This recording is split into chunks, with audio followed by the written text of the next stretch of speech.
Calvary Baptist. And, so I don't know how the turnout was, but overall, but I didn't expect hardly anybody there with midterm elections, the weather. Ariel. Hello. She's here. Hello. Joe's here. Ariel. Nice to meet you in person. Yes. So I don't know who else is coming. Mike said he would try, Greg said he would try, but this might be it. So this is a good core of people anyway. Yes. Let's start. All right. Well, do you want? I mean, would you like just me to take over, or like what do you want? I'm really okay with that. Okay. You had come highly recommended by, Jeff Valier Jeff. and Theo. then was it last week? Week before. Week before. Yeah, Theo. Theo came by here to coach DeForest, and when he heard you were coming, he was like, "Oh my goodness, you guys have got Well, a our good person." expectations are So really yeah, up No pressure. yeah. So I don't know if that was positive. I don't know if that's positive or negative. So yeah, especially with Theo. Who knows? No pressure. Well, okay. So you would like some help with warm-ups and Yes. and kind of. So can you guys talk to me about what you normally do when you warm up, or what your normal goals are when you warm up? First thing we do is turn on random music. Yeah. Well, our goal is to, of course, get our instrument warmed up. Our goal is to do a little bit of craft. 5 of the 15 minutes or something of craft. Or at least this is my goal. I don't know what everybody else strives for. And a little bit of physical. Get some body stretching. Just getting warm.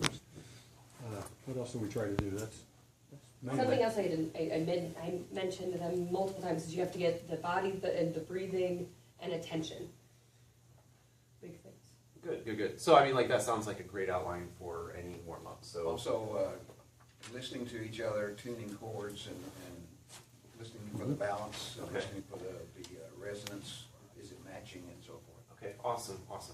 So talk to me about how you design your warm-ups. Are they the same every week? Do they follow the same like outline every week, or Depends is on it who's just doing it. We rotate around people. okay? And Okay, and it's just kind of whatever they come up with, pretty much it's knowing what freestyle, yep. the kind of the overall goals. Okay. So they could be totally different. Some of the guys are very very good, and some of us are not. Okay. But that's So why just you're here. varying skill levels, very Oh, yeah. different. Yeah, skill very levels. We're all amateurs. Well, welcome to Choir World. So yeah. I mean, that's a challenge I face with all of my groups at school, really, because except for one, all of them are non-auditioned, and so I have very diagnosed learning disability, ENL, don't speak English very well, all the way up to the extremely gifted, typical West Lafayette, stereotypical kid, like all in the same classroom, and so finding something that engages everybody is important. So when you guys do physical warm-ups, what do those look like? Again, I'm going to ask you to do them. varies, so varies from person to person. So but a stretch lot it. of times it's some, Okay. Specific. Okay. Twists. Some and do just- the, shaking loose, Loose. Yeah. whatever. When you said the word attention. What did you mean by that? Mental focus. Mental focus. Okay, cool. So there's a lot of research right now with physical movement and sensation about mental focus. So one thing that I always try to do with any of my groups, including church choir, is try to cross the midline as much as possible and to engage skin. It sounds terrible, but like engage skin across the midline. So there's like this weird psychedelic brain dance video that you can do, but I just do the normal version of it. And just like, so you just make it kind of, like with kids I make it silly. You guys probably couldn't pull off silly as well, because you're adults as well. So, I mean, Don't show this to her. if I was with a children's group, I would tell them, hey, we're just, it's like you're in a shower, and you're gonna brush your arms, Now you're gonna take and you always brush your legs, and that's supposed to engage the brain. Now, depending on physical ability level, you would also do things where you shake your right arm and shake your right leg, do this and this, and then you can incorporate that in your stretches of stretching your toes to your fingers, like and really engage that again, depending on your physical ability level and what your group can do. But anytime you can do things that are going to stretch to the extreme, physically, not vocally, but where you are will increase blood flow. Because your voice is a muscle, right? It's not just hanging tissue, it's a muscle. And so the more you warm up any of your muscles, it's going to engage that muscular system. And so any kind of physical stretches. I like to do some things, going along with physical and mental focus, doing things that mirror. That can also engage people emotionally. So a lot of times, well, we're going to do it. I don't like this standing around talking. I don't like to do it. So I'm going to stand up here. Okay. And so if you guys stand there facing me. So I don't know about you. Do you guys ever have trouble getting a group to be expressive? No, no. Must be a typical New County thing. I don't know. Number one issue. All right. So what I do when we do mirroring, you're getting focused, but I'm also watching how much are my students paying attention to details. Okay. So if I mirror, okay, we'll go like this. I need you to mirror me. And I'm going to catch you on some things. There's no shame in that. I mean, all these little tricks and gotchas have happened to me, and now I use them on other people. So don't worry about it. So I bring up my arm with a big motion, but then do people watch and I do this and this? Are people focusing on that? No, if I do one finger, can they do that? No, some people can, but like, right. And I can go like this and swoop it up. And then I can do something silly, like get out of it. But then engage the other arm and do something similar but different and see what your group can do. Like, do they notice that my elbow is locked the entire time I'm doing it, or is your group bending the elbow? That's something you can watch for. Yeah, so Van, Or mirroring. yeah, I would say, yeah, the next question would be, and that's actually something people are like, I'm mirroring, he's holding up his right arm, I'm holding up my right arm. But you gotta really, and so, oh wait, sometimes people just respond, or you just walk up to them and be like, if you're my mirror, what happens if I do this? And then they realize, oh. So, no, I would not do anything like weird, like facial or anything like the first time you do this, because it'll make people uncomfortable. And so just make it kind of physical stretches the first time. And the next time, people are used to it. If you notice, oh, my group's getting this, and they know all my tricks. They know I'm watch the finger, and they get that. This time, maybe you draw attention to your face.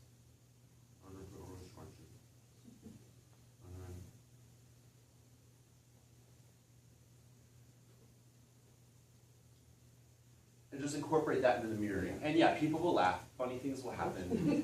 The weird thing is, I think when everybody makes that sound when you smile, so that will happen. It's fun. Don't get too serious about that. But I like that because it engages both the physical and the mental, or the physical and the visual focus. What's the goal of mirroring? It's another way of physical stretching. So if I'm mirroring me, I'm only doing this. I'm not getting physical stretch. If I do this, It forces them to, okay. yeah, it forces them to, without saying, hey, everybody, let's stretch. Don't cheat. Yeah, And attention too. yeah, attention. I mean, do you guys, do you conduct from the front normally? So Yeah, how many times have I said, you should have your eyes on me?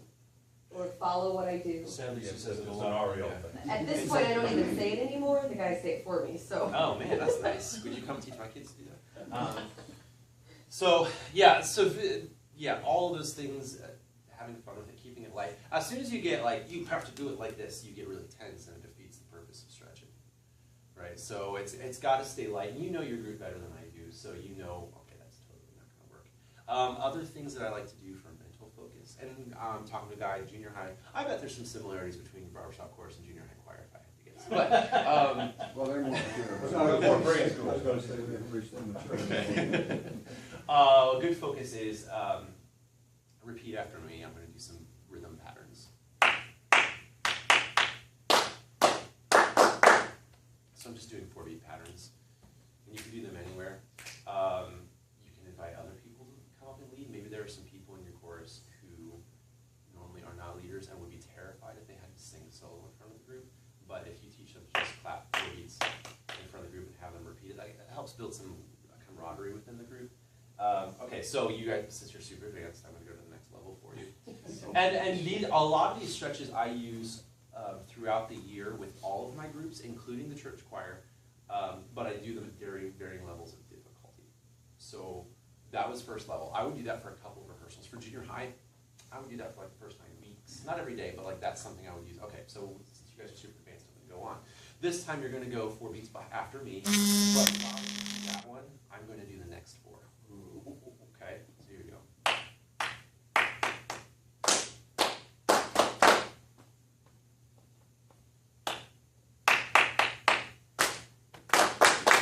Okay, so you go on. And then, if you're super advanced, maybe not the first time you pull that out, but the next time you say, all right, you guys, you're 4 beats behind me. You guys, you're 4 beats behind them. And you can do it in canon at varying levels. And so the first time it totally falls apart, always does. Make sure you give the other side an opportunity to lead and follow. It takes time, but that's another mental focus thing. It also, if you have parts, barbershop you probably don't have as much, but where people have to be independent rhythmically on their own part, that helps build some of that independence there, so they're not depending on everybody doing the same rhythm.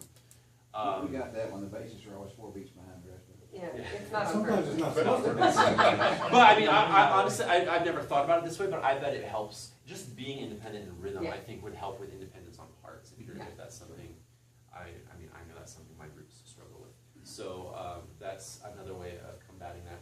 So I did mirroring, I did things like that. Do you guys have like, do you guys do tags as like just part of your warm up? Do you guys ever do any like other simple songs that Yeah. aren't?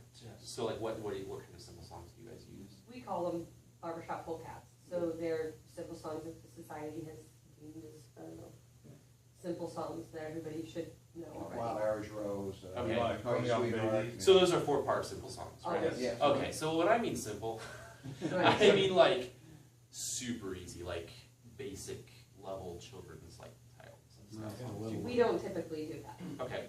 Or that has not been done with us here since I've been. Unless it should be, Doesn't mean we unless it won't. would work, you know. I do a lot of work, so now I'm getting more into like the craft side of, okay, this is a skill builder that we use. I have so many books of canons and rounds because they're engaging and it's easy to teach, and then you can do so much with it. So I'm gonna teach you a really easy one real fast. This is like my first day of school canon that I teach, and sometimes I terribly fail at it, and then I'm like, well, it's gonna be a rough year.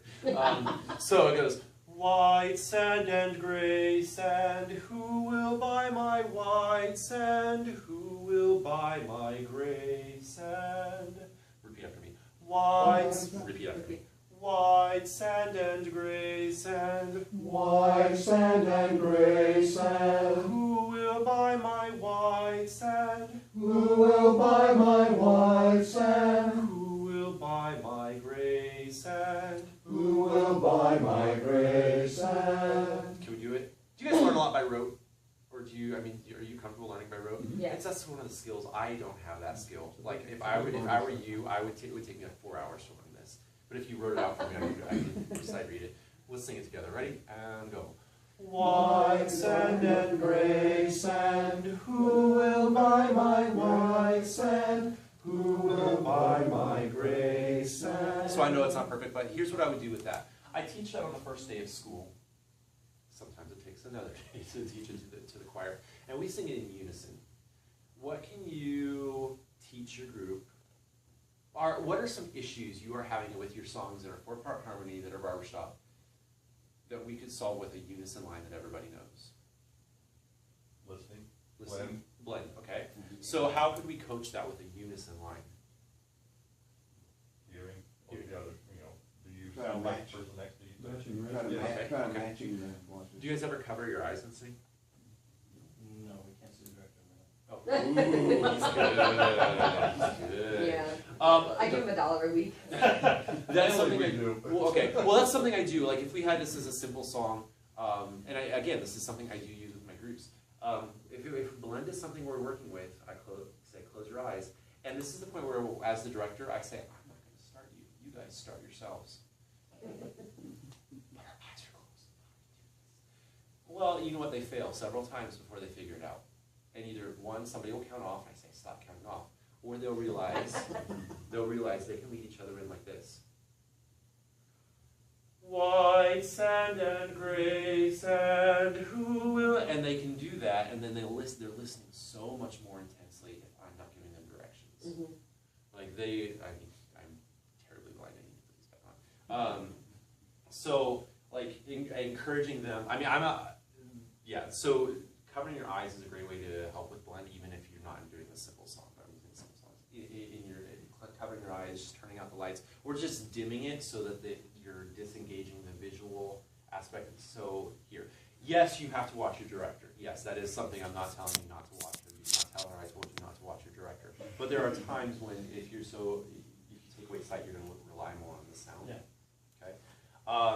So you have that. Did you guys ever talk about diction? Oh, yeah. Okay. Think about this. White sand and gray sand, who will buy my white sand? You guys ever have D's at the end of words that get dropped? Once in a while? Okay. Most of the time. So there's one. I mean, you can pull it out. So depending on if you're leading warm-ups, and I'm not saying use that song, use something that you know. You can take any of those little songs that everybody knows and find a specific skill in it that you want to incorporate in the rest of the warm-up. I just got observed the other day by my principal, and we were working on some stupid little warm-up. Many mumbling mice were making merry music in the moonlight, mighty nice. Trying to get them to get their I vowel to not sound like they're from the Wabash River, right? I mean, so mighty nice. And my principal, who is a former baseball coach, knows nothing about music, could hear the difference between mighty nice and mighty nice. Okay, so what I do with that, okay, we did spend like 5 minutes on that in warm-up. Well, then we're working on a Hanukkah piece. Candles in the window, fill the world with light. Hey guys, you remember that, what we just did in the warm-up? Do it now, fix it. Good, move on. So spending the time on that warm-up and whatever you're trying to fix later in the rehearsal helps save time later. In the long run, teaching that up front takes some time, and getting used to that will take some time. But if you plan your entire rehearsal out of what you do in the warm-up, you can save a lot of time. How do you, talk to me about how you guys learn your music? Is it, I see you have tapes or tracks. Yeah. Learning tracks. Typically, we try to get the chorus to learn them before, Oh, before you come in. you know, words, notes, and rhythm before they come. Aren't we lucky? Doesn't Yeah. always work. Sometimes. Oh, it's working way better than, It used to. every year's gotten better. Awesome, awesome. So that's a great system. So when you come in and everybody, and oh my gosh, and they've already learned at the Well, correct no, tempo. 80% of them know it. Well, 20% oh, We I always definitely change mix it. it up. Okay. Well, and I know that's a skill that you like. That's something you guys get to do a lot more in your music than what I typically do and what I do. Do you guys have a system? Like, do you have a rhythm counting system that you use, or when you are sight reading, do you ever use any system, or is it just here's your part, follow it? For sight reading or for learning tracks? What do you? Sight More- reading. Sight reading. We don't typically do sight reading. Okay. Probably, and correct me if I'm wrong, I'd say 75% of the guys don't read music. Okay.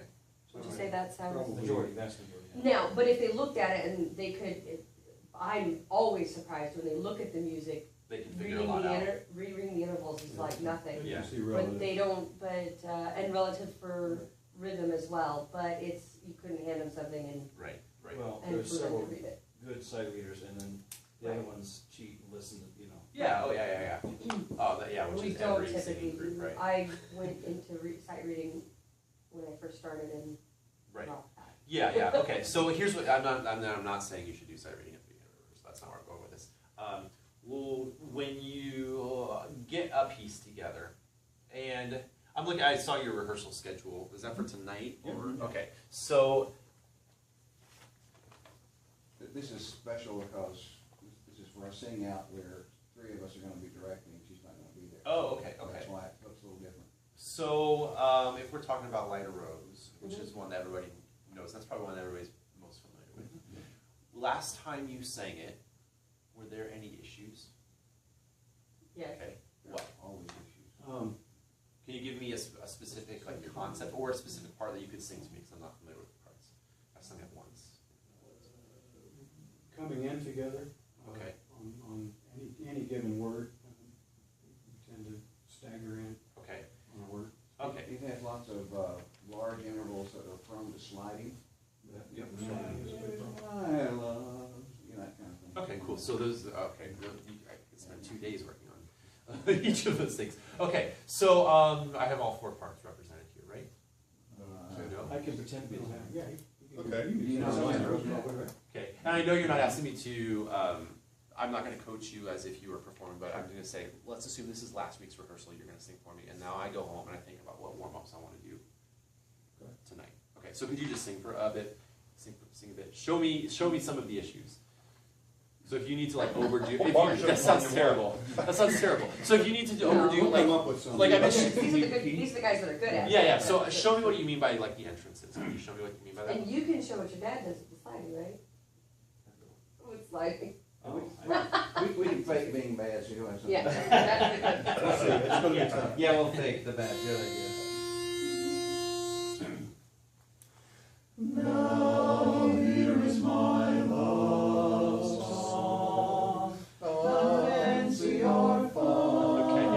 Yeah, that was perfect. That's right. We're trying to help. He's not used to singing the tenor, are you? I didn't sing tenor. Okay, cool. Okay. All right. Could you clap the rhythm to that? And so instead of singing, I just want you to clap the words to it.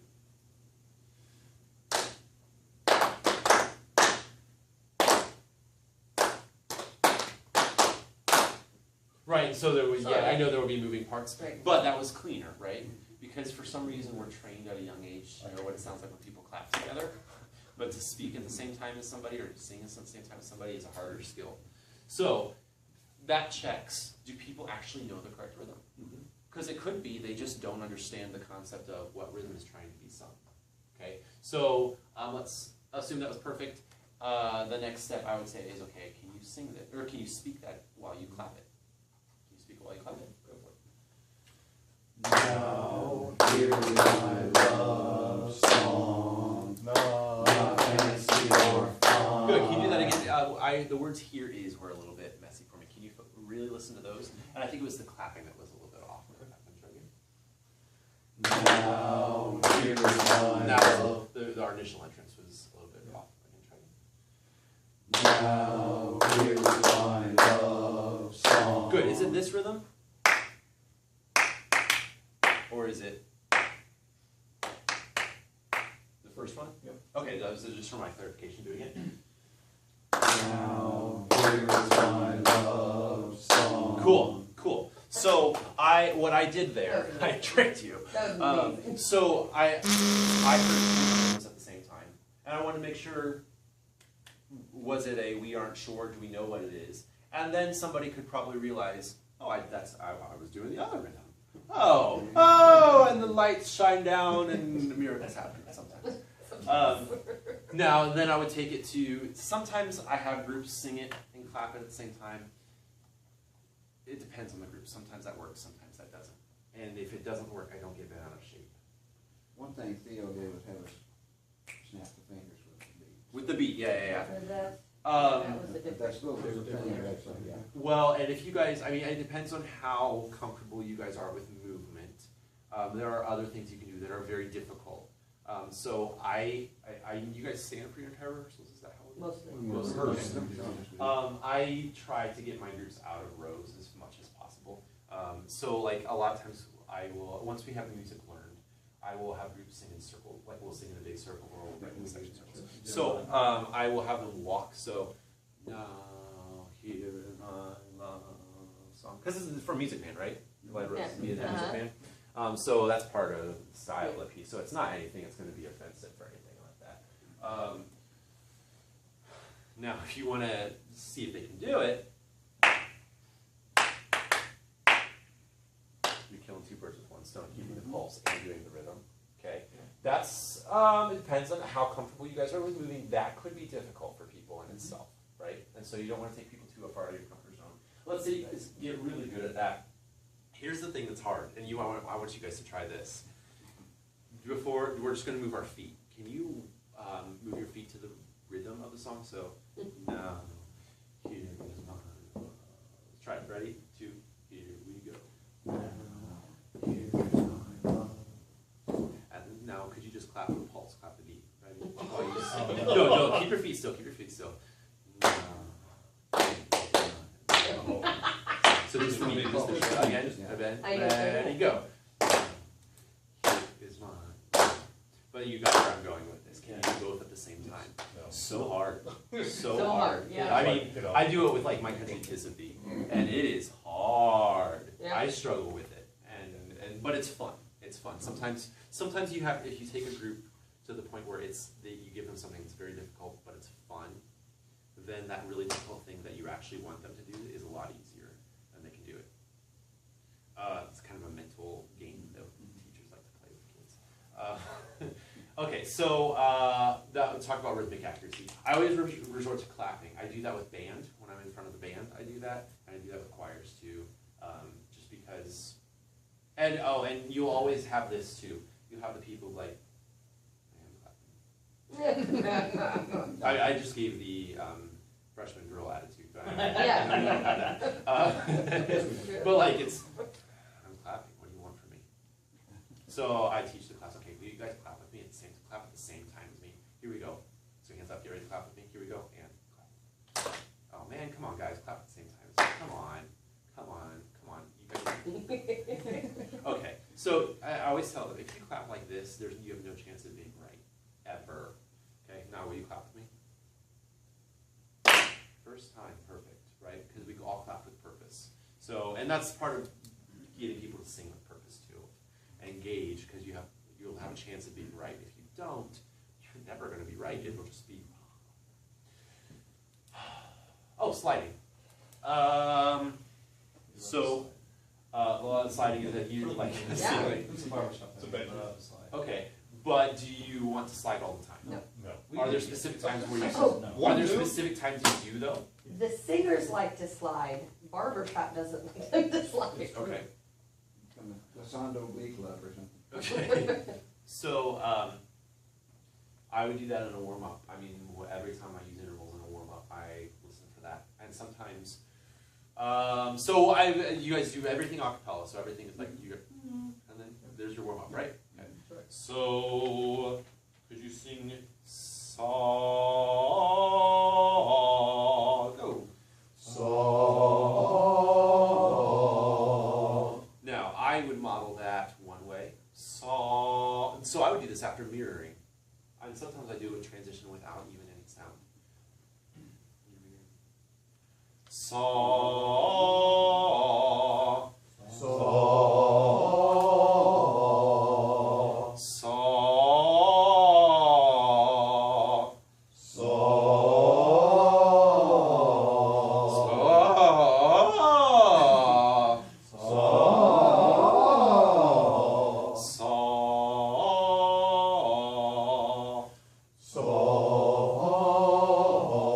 So that was a fifth, an interval of fifth. So I know you guys probably have fifths all over your music, right? Especially basses, yeah? Yes. Yes. Yeah, the fifth joke. I've not heard that from a principal once, because I was talking about tuning open fifths, and he's like, what kind of open fifths do you have in here? I didn't get it at first. Yeah. So, but I also, you guys have a lot of trickier intervals than a fifth, right? And so if you have a specific one,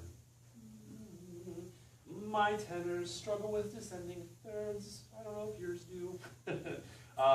So I could either make that into just an exercise and la la la, sing it back. La la la la la la la la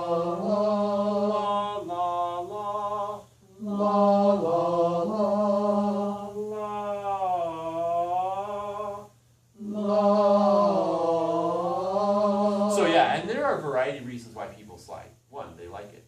So I tell them, stop being Beyonce, you can be Beyonce at your own time. That might not mean anything to you guys, but freshman girls love it. Part of it is it's a way for when your voice is having trouble with registers, getting from head voice to chest voice or anywhere in between. It's a way of maneuvering that break. Classically trained singers, that's how we're taught to get through that. Is we add a little bit of slide into it, and then you work it out of your system. You add a little breath pulse and all that stuff to make it work. So people who, without vocal training, have figured that out. If I slide, my voice won't crack.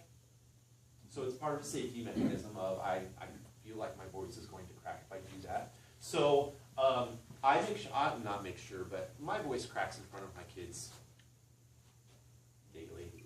Like, they know Mr. Waltz's voice cracks, whether it's because I'm singing early in the morning or I just did something stupid and they could hear some bad vocal technique. You just got that example.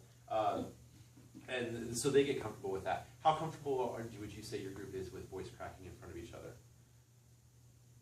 Because we're men, it happens. I think they're comfortable with that. Yeah. Okay. So that's not Maybe okay. too. Maybe too comfortable. Yeah. The only one that stands out. Well, because, and you guys know, I mean, I'm talking to a lot of, I work with adolescents, okay? Voice change in older years is very similar to voice change in adolescence. You're going to experience a lot of the same things. Does the male voice go up in pitch or down in pitch as it ages? Same time. It goes up, actually. Really? Yes. There are some exceptions, but generally men's voices as you age will go up. Women's voices will go down. That's why church choirs have women singing tenor, is because they lose a lot of their upper range. Now, a lot men generally, they will keep their lower range if they've ever had it, but they won't develop new low range. But their upper range will expand, usually. It just depends on where you're comfortable, where your speaking voice is. So keeping that in mind, that there is voice change going on within your group is also important when you work through those slides. The other thing with slides is it also muddles intonation. Okay? Yeah. So, la, la. Do you ever talk about through as a third of a chord? Use that terminology? Okay. So, finding that third, second tenor baritones probably have it the most. La, la. Where is that third in tune? If we slide it, la, we can get away with being a little bit flat. Maybe nobody will notice. So, it's important to understand where the reasoning behind sometimes the slides, and then address it from that way. So if it's an intonation thing, sometimes what I'll do is I'll go boom, boom, boom. Try that. Boom, boom, boom, Boom, boom, boom, boom. boom, boom, boom, boom. Boom is a great syllable to get rid of any of that extraneous movement between pitches. Another one is ba, ba, ba. Ba, ba, ba. Actually, the B consonant, a plosive consonant, is really good because it doesn't allow the time for that. So if you are scooping, what happens is we just hear a wrong note rather than the scoop. So instead of ba, ba, ba, if it's a person that scoops on the consonants, ba, ba, you hear the wrong note immediately. Okay, so if that's an issue if they're scooping on consonants. If we're scooping on vowels, then stop. I mean, honestly, there is very little trick. You can put an H between it, but I avoid that because then that's bad vocal technique of putting H's between everything. The person who's I know what he's thinking. I don't remember the word. You don't remember, he learned a word last week, he doesn't even remember, ictus, sorry. oh, okay. Your ictus movie. And to be completely fair, this fricative business, I left for Jeff Leader. So he's the one that came to my groups and was listening to the Roscoe Choir sing while we were in tournament. He's like, you should really have them sing on fricatives for their warm-ups. And so I started doing that and it completely changed their sound. Yeah. So if he's going to say things about me, I'll tell you, I completely stole that from him. Fricatives. I know that's something that he uses mainly for the breath flow. It's a good way of doing that. We'll impress you next time we see by using the The term. word fricative.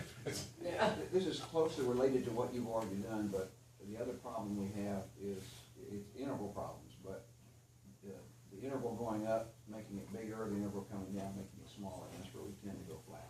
Okay. Especially if we have jumps that go this way, Mm-hmm. getting back to where you were. Yeah.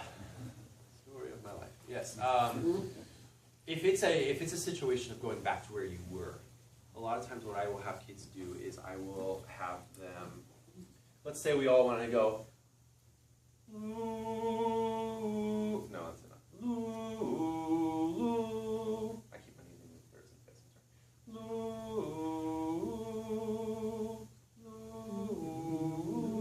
So I would have then I would say you just sing this pitch the whole time? Loo, or do you just say Yeah. loo? Most of it, yeah. Can we all match him on loo? Everybody sing loo, go. And then we go loo. Everybody else, I would have loo.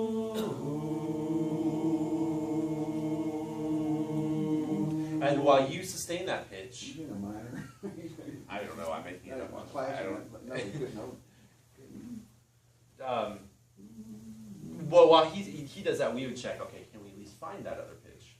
Okay, yes or no, okay. And then,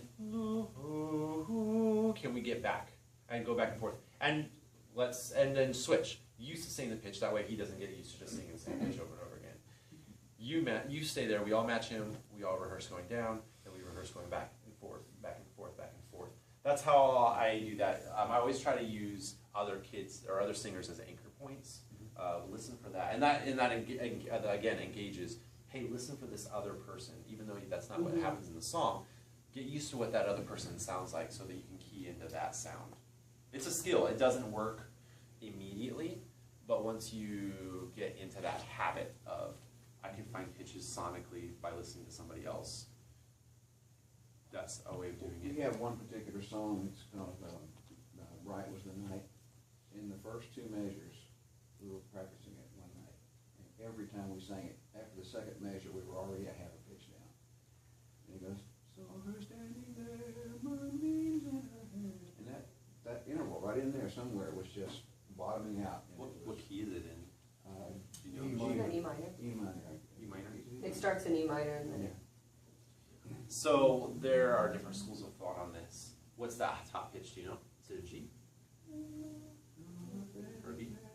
I don't have music with me. So there are different schools of thought. If something is repeatedly going flat, if you can identify the specific interval, yeah, I would go to some sort of rehearsing. And if it's in the tenor, and it's a tension thing, I would maybe drop it the octave and have everybody rehearse that tenor interval a couple times. Then, I make my boys sing tenor all the time. My basses sing tenor all the time because it's not going to hurt It them. looks innocuous, and that's the lead line, the second line. Okay. We go flat. That B to C to B looks like, yeah. I think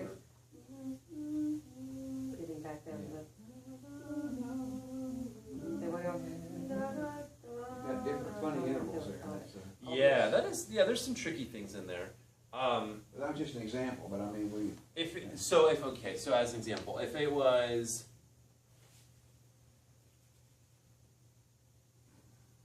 was just that one little phrase, and it wasn't like a perennial problem, what I would do one of those, I would say, hey guys, we're gonna do a rehearsal. It's not going to be fun. You just need to brace yourself for this.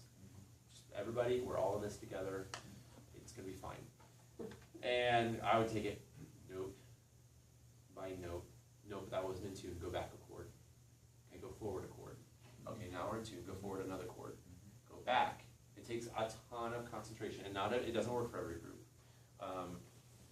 But if you can, that way you're tuning. There's two different ways you can. This is my theory. There's two different ways you can tune. You can tune horizontally. Are we getting interval to interval in tune, which is good for melodic singing. Which is, if you're a lead, I think that would be probably how you're thinking about it. But there's also vertical tuning of can you tune each one chord by chord by chord by chord. That's like half of barbershop is tuning both vertically and horizontally. Right. Well, yeah, and so that's developing both of those skills is tough. It's really tough. So that would be my suggestion. Another quick fix, if it's like the whole song, there's just something funky about it, I would consider putting it in E flat minor. Is there a rule that you have to sing it in this key? No. No, not really. Okay. No, So we'll be don't there tell. anyway. Does anybody in the group have perfect pitch? No, they might at the end of it go, hey, I felt that was. what I was," Yeah. So so there's perfect pitch would be Yeah, they can say like there's varying skill levels Right. of it, but No, like we you don't can have say, anything. hey, give me an E. There's nobody that can say give me an E. Cool. Then start them on an E flat sometime and see what happens. Maybe a train wreck. It could be awful. But there are certain keys that the voice tunes a little bit better too, and generally the more, if you're thinking about it piano-wise, the more black keys in the key, the better it is. That's why choir stuff is written in the key of like D flat major, and your accompanist is like, this is stupid, why would they do this? because it tunes so much better than C major or D major. D flat major does better. So I would say E flat minor might tune a little easier. See, we're using than E the minor. just tuning too, instead of tempered tuning, so it doesn't match the piano exactly. So, Right, right. yeah. And so even more so, I would say then, if you maybe just drop the key a half step. Sometimes it's raise it a half step, but in this particular instance, I wouldn't say that. But just getting more on that flat key signature is helpful sometimes. And I wouldn't rehearse it. I would just do it once. If it works, cool. If it doesn't, don't ever do it again. And